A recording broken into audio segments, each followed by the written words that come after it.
If you're a tennis fan, you're going to love this Cal history episode because Leslie and I are going to talk all about a Cal grad who may very well have been the greatest women's tennis player of all time. If you don't recognize the name Helen Wills, well, you really should.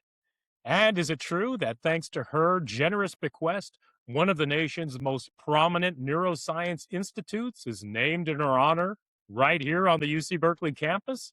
You're going to want to stay tuned to learn all about her. Welcome to Tell the Whole Damn World. It's Monday, February 2nd, 2026. The Cal men's basketball team beat the Miami Hurricanes 86-85 on the road at Coral Gables, and it's another great day to be a Bear. I'm your host, Reza Sirafinejad. We appreciate you tuning in. And before we get into it today, please be on the lookout for our special men's basketball episode that will drop tomorrow on Tuesday, February 3rd, to talk all about Cal's dramatic one-point victory over Miami.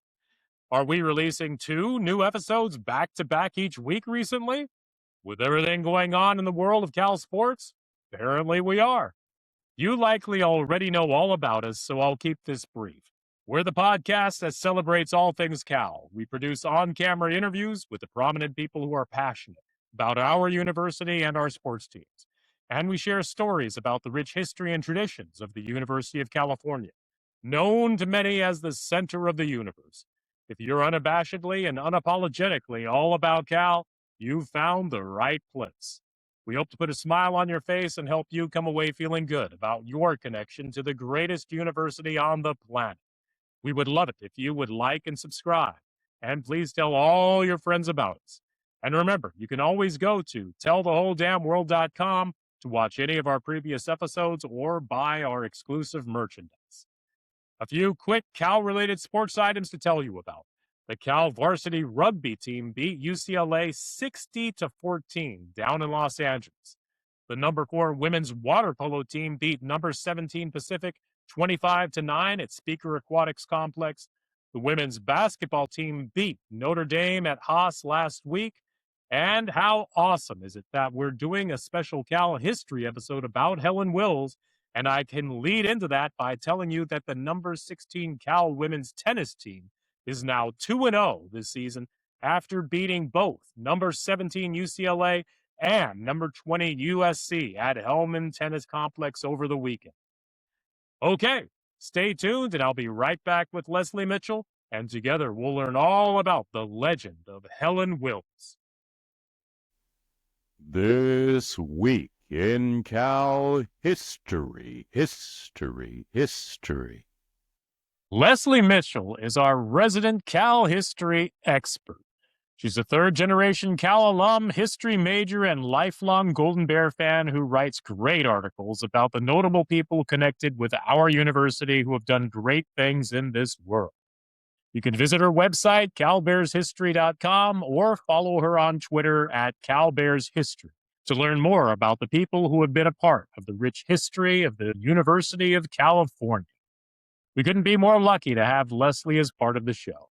Today, Leslie and I are going to talk about Helen Wills, a woman who perhaps was the greatest female tennis player of all time. Welcome again to the show, Leslie. Well, thank you, Reza. Nice to see you again after that football season that we had. Yeah. And the portal season and basketball and all the stuff you've been just going crazy with. All kinds of stuff going on, that's for sure. But Keeps what us we busy. really need to talk about at Cal, our number one greatest sport. Yeah, maybe it's rugby, maybe it's crew. It also could be tennis, because Cal at one time absolutely ruled the tennis world, the entire tennis world. And Helen Wills was the greatest of them all. You know, this is the thing that just really surprised me, because, I mean, that's a name that unless you're connected to tennis, you maybe wouldn't recognize offhand. I was actually talking about her with my mom, who's 92, and she had no idea who I was talking about. Well, that's really tragic, because I would say in her day, she was by far and away the most famous woman athlete on the face of the earth.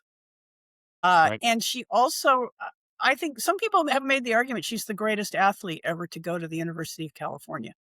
Certainly, that's something you can make the argument. She absolutely dominated women's tennis. She became the first woman to become an international celebrity as an athlete, a sports figure, and really deserves to be remembered by everybody, let Well, alone Berkeley fans. and she was on the cover of Time magazine twice, if I'm Yes, she not was. mistaken, right? But this is the stat that I think blows me away, and I'm just going to throw it out here. We can talk about everything leading up to this. But from 1919 through 1938, so a span of 19 years, she amassed a 398 and 35 win-loss match record, including a winning streak of at least 158 matches during which she did not lose a single set. What? Yeah, it's mind-boggling not to lose a single set. It must have been really depressing, really, for her opponents. Like, oh, I have to play Helen. Great, I made it this far in the tournament. Now I have to play Helen Wills. I mean, how is that even possible? I mean, that's incredible, right? 158 matches, you don't even lose a single set. That just blows my mind right there. It's incredible. Yeah, I mean, that's pretty much what you mean when you say dominant, I would say. Right. She would have, if she were playing today, she'd have even more titles and what have you. Well, I mean, of course, you can always make the argument if she were playing today, the sport's changed, athletes are better and so forth. Sure. But she was such an intense, devoted person. She worked so hard and was so focused. I think if she were playing today, she's one of those, I think she would be just as great if she were playing today because she would put more focus than anybody else put. She would put more work than anybody else put. That was who she was and what she was. Well, yeah, and we're going to get into that, I think, a little bit with just how incredibly focused she was because, we're talking about her, of course, because she went to Cal, but when she went to Cal, we're really jumping ahead. We didn't even talk about where she's from or anything, but maybe we should start there. She was born in what is now Fremont. I think it was called Centerville back then, but then they moved to Berkeley. So now we're in Berkeley. That didn't take long. But that even just trips me up. Just that Fremont used to be called Centerville. I thought that was pretty interesting who knew? back in the day. I didn't know that until I was researching her for an article. Right. But yes, they moved to Berkeley when she was a kid, and they had a house on Shattuck Avenue. Her parents did. They got, for her 14th birthday, they gave her a membership in the Berkeley Tennis Club. And talk about a meaningful birthday present. The Berkeley Tennis Club, which still exists, was sort of the center of the tennis universe for a while there, because while she was there, she was, I think, 15 years old, or 14 or 15, and she was playing tennis there. And another member of the Berkeley Tennis Club named Hazel Hotchkiss Whiteman, she was actually lived in Massachusetts by then. She was a Cal alum, and she'd married a guy in Massachusetts, but she was back visiting her parents. And she saw Helen Wills playing, and she thought, that girl's got some talent. And now Hazel Whiteman herself was a multiple winner of the U.S. Open, would later go on to be an Olympic gold medalist and so forth. So she was a big deal. She was one of the all-time great early tennis players. One Cal grad teaching another Cal student. Well, not even a student at that time. Yeah, this she was a high school kid at the time. Right. Yeah. Right. But this is the Berkeley Tennis Club, and just, this place still stands right there next to Claremont Hotel, right? I mean, you drive right past it, right? Yeah, all the time. Absolutely. No, I've actually never set foot in there, but now I want to go there more than ever because I want to just take a look around. There's so much history that must be. I don't know if they let just anybody in though, Reza. You might not qualify. But anyway, that's where Hazel Whiteman saw her playing and took her on to be her coach. And the next year, Helen Wills was off playing at the U.S. Open. And when she was 17, she won it for the first time, right before she enrolled at Cal. So she came into Cal as a U.S. Open champion. Amazing. And then my favorite stories about her at Cal, and she wrote a book of memoirs, which I've read. And she talks about her time at Cal, that her main idea for education is she wanted to get a Phi Beta Kappa key. And so she said, I looked up what you had to do, what the grade point average and requirements were for Phi Beta Kappa, and that's basically all I focused on. I didn't really care about learning anything. I just wanted to get a Phi Beta Kappa key. Right. And she says, I don't think it was probably the best approach to education for its own sake, but she got her Phi Beta Kappa key, so it worked. Well, and this just goes to show how determined and how focused she was. When she set her mind to do something, she did whatever it took to make it happen. I mean, because to hear, yeah, some of what she had said about it, I mean, she really kind of groaned and really didn't enjoy the process necessarily in trying to make that happen. But gosh darn it, she got that Phi Beta That was Kappa her key. goal, yes. That's right. And I love that in some ways she was a regular student. She said, I avoided all afternoon classes. Yeah, we all know that feeling. Get those classes on 2 days a week and get them all over and then go have fun. Although I don't think she went and had fun. I think she went and played tennis, Well, probably. she certainly seemed to be just tremendously gifted. I mean, yeah, so this was the age of 17 when she won her first Grand Slam, and she ended up in total winning 31 Grand Slams. Is that right? Right, including the doubles and mixed doubles. I think she won 19 singles titles.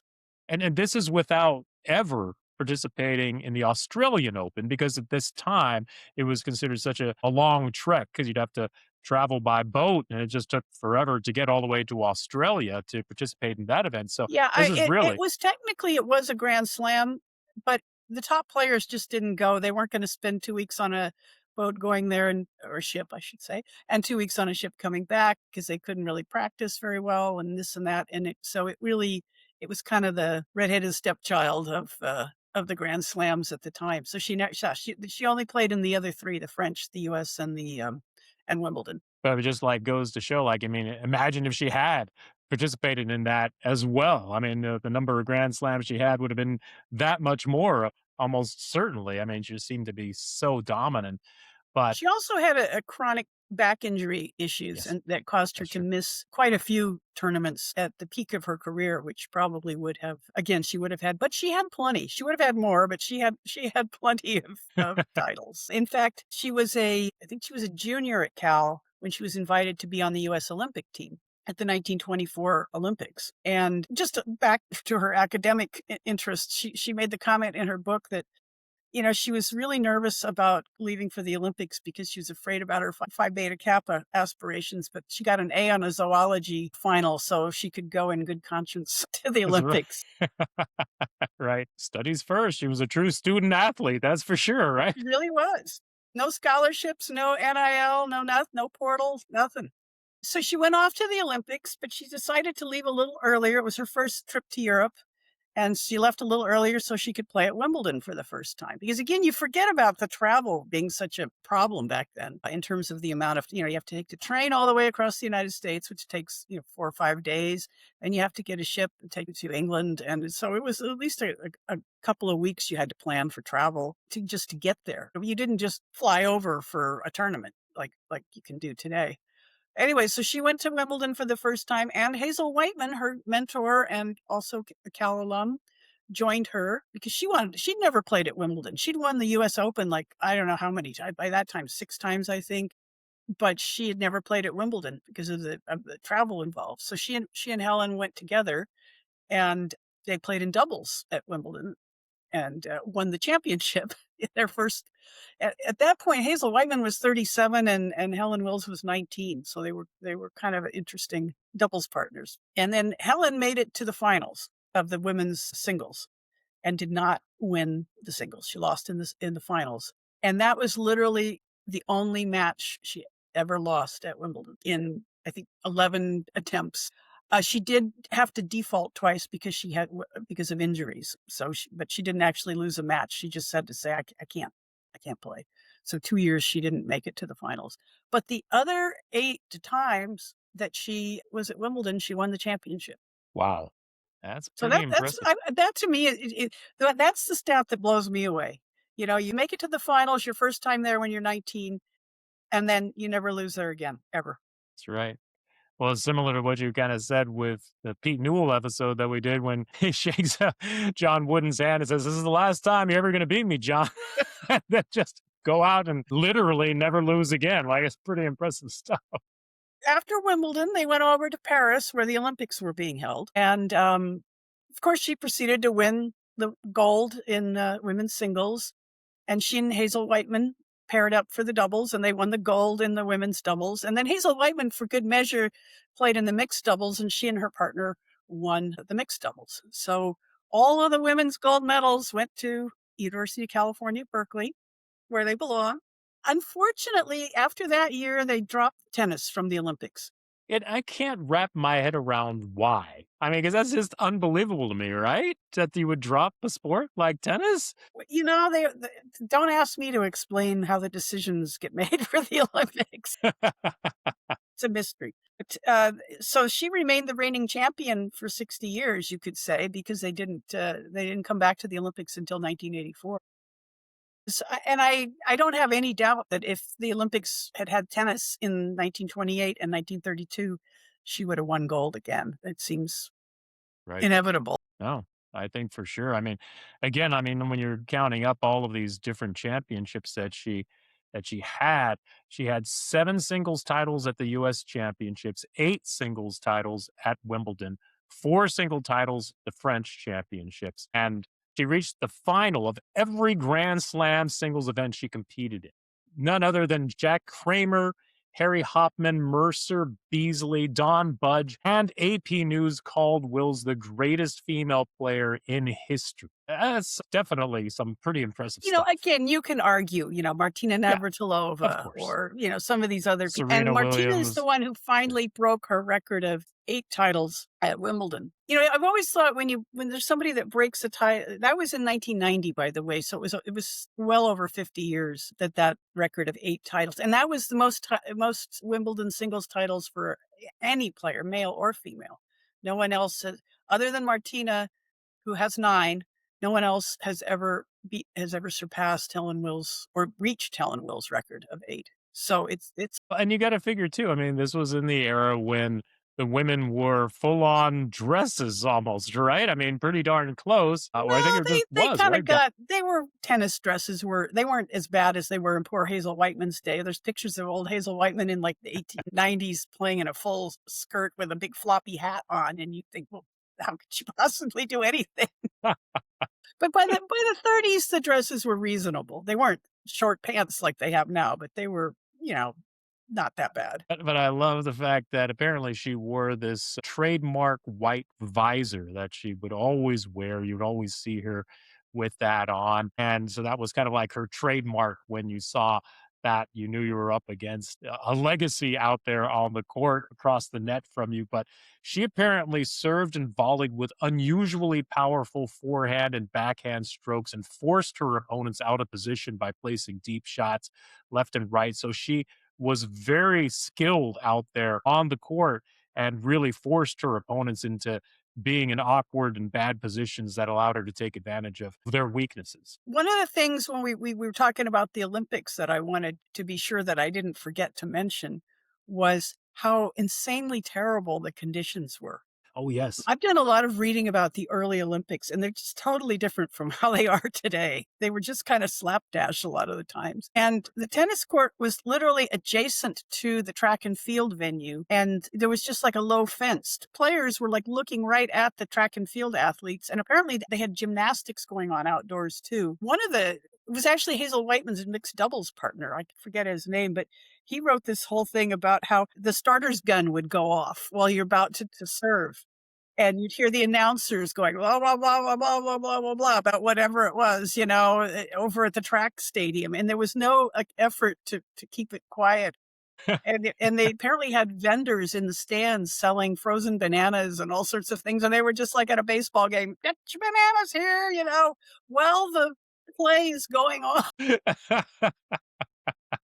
So Helen Wills wrote that it was quite distracting, but she was not a person who could be distracted. That's why I think she would still be an incredibly great player today, because she had this kind of ability to focus that normal people like us just don't have. Right.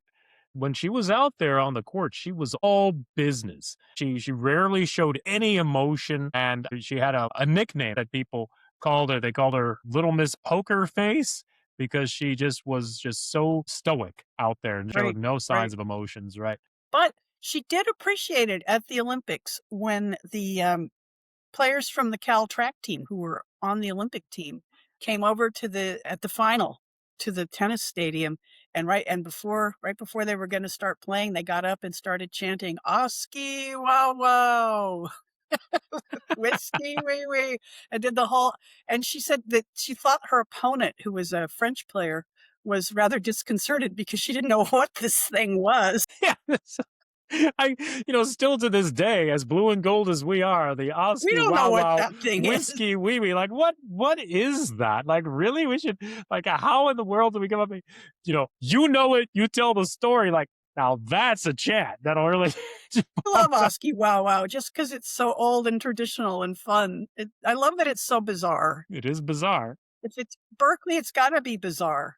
But anyway, I just love that these players from the track team were over there supporting her. Apparently, they did that for all of the tennis matches. Hazel Whiteman said they did the same thing for her, and the French fans were like, "What the hell is going on?" Well, it kind of reminds me a little bit when Archie Williams was participating in the 1936 Olympics in Germany, right? And there were Cal fans there who were rooting him on, and but this was even before that This was time. 24, So right? Wow. So Yeah, well, pretty cool. Cal fans are everywhere, as we Cal know, fans, that's right. the whole damn Cal fans. world. That's right.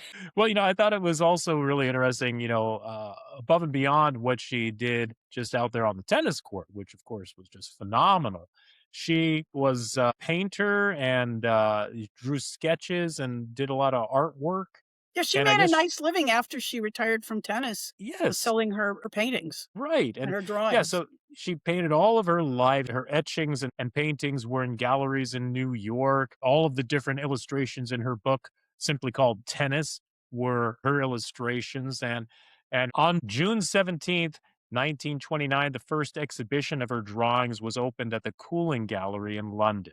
So yeah, interesting to think that she, like you'd said, made quite a nice living with the artwork and everything that she did. And We've been talking about I've been talking about how Berkeley was the center of the tennis universe, and we talked about Hazel Whiteman and we talked about Helen Wills. There's a couple of other people I want to mention, and one of them was, but before I get there was a French tennis player named Suzanne Lenglen, who was considered, before Helen Wills, was considered the world's greatest tennis player. One of the famous things that occurred early in Helen's career was that they had an exhibition, because it was like this big, they have to play. They are the two greatest players. They have to play. Langland was supposed to be in the Olympics, but she dropped out at the last minute.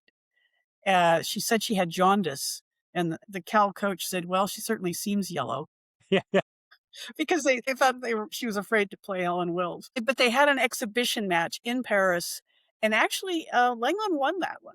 But it was like the biggest thing. It was one of the first huge events involving women athletes. They said it had sort of a prize fight atmosphere. The tickets were being scalped for $50, which was apparently quite an outrageous amount of money in 1924. And it made all the national papers, all the international papers. Helen did lose only after a match point was called, but it wasn't really a match point. Somebody in the crowd had called it the match point, and everybody ran out and the crowd stormed the field, or stormed the court. People were all out there and carrying on, and the referee, the umpire, is coming out saying, no, it's not. They're at the net shaking hands. There's this great photo of the two players at the net shaking hands, and there's this guy saying, no, don't. It's not over. Get back in. So they had to go back in their seats and play like another set. right. Langland did win that one ultimately. And after that, she never played Helen Wills again. She stopped playing in all of the Grand Slam tournaments. So I think she knew when to let well enough alone. And then that's when Helen was 19. So I think that would have changed if they'd continued to play. Right. So Suzanne Langland kind of ran away and hid, shall we say, from playing Helen Wills ever again. And people thought they were going to be the great rivals in women's tennis. But she found a rival much, much closer to home, in her home, actually, in a way. There was another Berkeley alum named Helen Jacobs. And Helen Jacobs was also a very good tennis player who was a member of the Berkeley Tennis Club and grew up in Berkeley playing there. And her parents knew Helen Wills' parents because they were all members of the tennis club. And she was about 4 years younger than Helen Wills. Her parents, at some point, sold their house on Shattuck Avenue to Helen Jacobs' parents when Helen Jacobs was in high school. And Helen Wills' parents built a house on Tunnel Road, which is where they moved. So they became the two big tennis rivals of the 30s, Helen Jacobs and Helen Wills, both from Berkeley, and who both spent their high school years in the exact same house on Shattuck Avenue, which I find to be like the greatest weird fact you That's can come up with. very unusual, that's for sure, right? I mean, it's Berkeley. But Helen Jacobs was a very good player, but she was never as good as Helen Wills. And Helen Wills, they met, I think, I forget how many times, like 9 times or something in the finals of Grand Slam tournaments. Helen Wills won every time except one. And I mean, here's the thing with Ellen Wills that I think, can't be underscored enough is that, she was like the very first woman athlete who was a big time star, essentially, being on the cover of Time magazine twice. Like, I think it's been said that every female athlete who has followed in her footsteps since that time really owes a debt of gratitude to Helen Wills for being the very first one who smashed the glass ceiling or whatever you want to say, but just was the trailblazer who was the dominant player out there who the world took notice of. That's for sure. One quote that I really love is Charlie Chaplin, the very famous silent movie star, who was like the biggest star in the world in his time. Somebody asked him what he thought the most beautiful thing in the world was, and he said, Helen Wills playing tennis. Right. Right. Just because she was so pure and perfect at it. And made But it look easy. Helen Jacobs deserves some credit. She won 5 Grand Slam tournament titles herself. Right.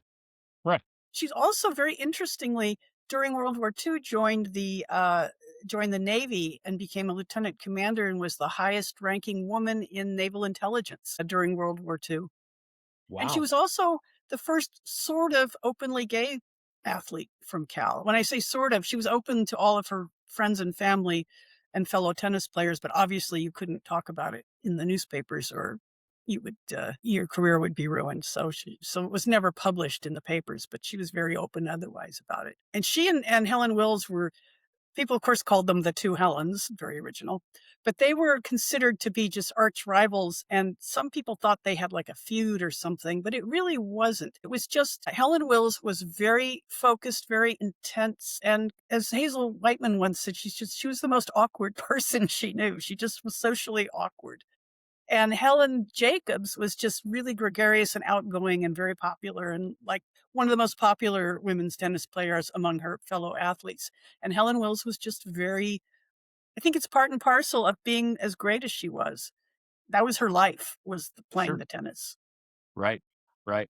She said she never, describing her focus, she said she never thought about whether it was set point or match point or game point or whatever. It was just every shot, every shot, every shot. She said that was her mantra. And I think that's probably true because that's how she was able to play the way she did. Yeah. I'm sure it would explain a lot. I mean, her ability to focus and just her determination for sure was a large part of why she was as successful as she was. No question about that. But yeah, I mean, got to mention this real quick just because, you're talking about all these great names from the past with tennis. But, I was blown away because I'd always heard this name, Don Budge, and, the first person I think to win every Grand Slam, right? All Yeah, four what of they them. call it, a calendar Grand Slam, win all 4 Yep. tournaments in 1 year. Right. And I did not know that he went to Cal as well. I mean, apparently, like you had told me off camera, he was only there for maybe 1 year Yeah, he was a one before. and done back in the day. But hey, Jalen Brown was too, and we don't hold We that claim against him. him, So absolutely, yes. no, that's just pretty phenomenal again to think Well, that. what I love is the 1938 US Open because in the finals, it was Helen Jacobs, Cal class of 1930 versus Helen Wills, Cal class of 1926. In the men's final, the winner of the men's singles final, it was Don Budge, Cal alum. The winner of the men's doubles final, one of them was Cal alum Don Budge, and mixed doubles was Cal alum. So I mean, Free winner. all of the US Open was Cal. All right. Pretty darn good. Pretty darn impressive. We need to do that again. I'd like that. Yeah, obviously times have changed. The top players go off and become professional when they're like 15 or 14. So It's yeah, they're not it's playing on their definitely college teams. that's right. Helen continued to play tennis. She was an avid tennis player well into her 80s, which was pretty impressive to think. And she ultimately passed away on New Year's Day, 1998, in Carmel.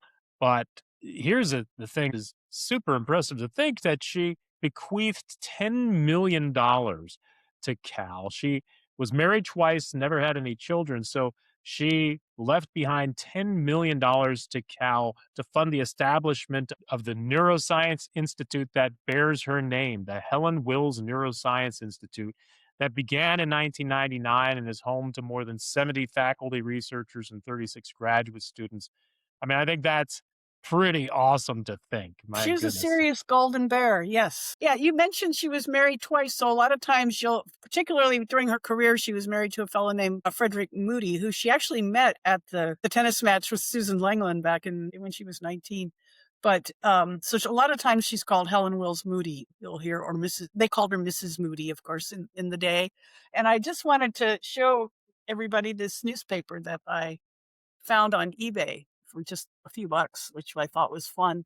It's when Mrs. Moody beats Helen Jacobs. It was the 1935 U.S. Open, and poor Helen Jacobs, she always got the short end of the stick. Apparently, Helen Wills was 1 point away from losing the match and then proceeded to win 7 straight games. so, Wow. so poor Helen Jacobs did not win that one. It's pretty awesome. That's a piece of history right there for sure. That is Yeah, I awesome. love it that, you've got the Italians' invasion of Ethiopia is down here, and Helen Will beating Helen Jacobs is up. It's a Los Angeles paper, too. Yes, 1935. So anyway, I Very thought that cool. was just kind of fun. I love it. I love it. Well, hey, no, thank you so much, Leslie. We really appreciated learning a little bit more about Helen Wills. And my goodness, I mean, boy, I love hearing these stories, and we just appreciate you making the time and helping to cast a spotlight on all these wonderful people from the past. And boy, I just tell you, I certainly have a much deeper appreciation for the Cal tennis program and the history of everything there at Cal. That's impressive stuff. So thank you so much. Well, thank you, and go Bears. Go Bears. I always have a lot of fun spending some time with Leslie. Remember to tune in tomorrow to catch our special men's basketball episode celebrating Cal's 86-85 victory over Miami. Will the Golden Bears make it to the NCAA tournament? We'll talk all about it with Eddie Kleinhans and John Wheel. Thank you so much for tuning in. We appreciate all of you out there listening and watching. This podcast is entirely a labor of love and a reflection of how much we love our university. Please help grow this podcast by telling the whole damn world about us. Just tell all your friends to go to tellthewholedamnworld.com to watch any of our previous episodes, follow us on social media, or buy our exclusive merchandise. We celebrate all things Cal and the prominent people who are passionate about the University of California. Do you feel Cal is the center of the universe? Do you bleed blue and gold? We want you to tell the whole damn world about it. Go Bears! You know it!